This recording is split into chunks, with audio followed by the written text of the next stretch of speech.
A mechanic buys on a old motorbike 21,300 rupees and spent 5,800 rupees on repair, and it was sold 33,604 rupees. Then the percentage of gain. So అతని కొన్నటువంటి cost price వచ్చేసి 21,300 rupees.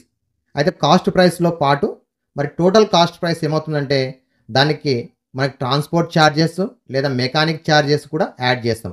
కాబట్టి మరి ఇతనికి 5,800 rupees ఏం చేసిండు, దానికి repair చేసిండు. So 0,0,1,7,2 27,100 rupees cost price అవుతుంది. ఎంత కమ్మిండు? 33,604 రూపీస్ కమ్మిండు. ఇది సెల్లింగ్ ప్రైస్. ఇప్పుడు సెల్లింగ్ ప్రైస్ ఎక్కువ ఉంది కాబట్టి కాస్ట్ ప్రైస్ తక్కువ ఉన్నట్టయితే ప్రాఫిట్ వస్తుంది. Profit is equal to selling price minus cost price. Minus చేస్తే profit is equal to 4,056. So 6,504 rupees profit వచ్చింది. అయితే మనకు అడిగినటువంటిది ప్రాఫిట్ పర్సెంటేజ్ అడిగిండు. Percentage means profit percentage is equal to profit by cost price into 100. Profit by cost price into 100. So ఇప్పుడు ఇందులోపల మనము తీసుకున్నట్టయితే ప్రాఫిట్ ఎంత ఉంది ఇక్కడ మనకి?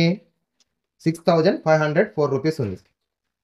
6,504 రూపీస్ డివైడెడ్ బై టోటల్ ఎంత వచ్చింది amount? Cost price 27,100 into 100. So 10 టేబుల్లో 2 టైమ్స్ క్యాన్సిల్ చేస్తున్నాం. Remaining 6,504 by 271.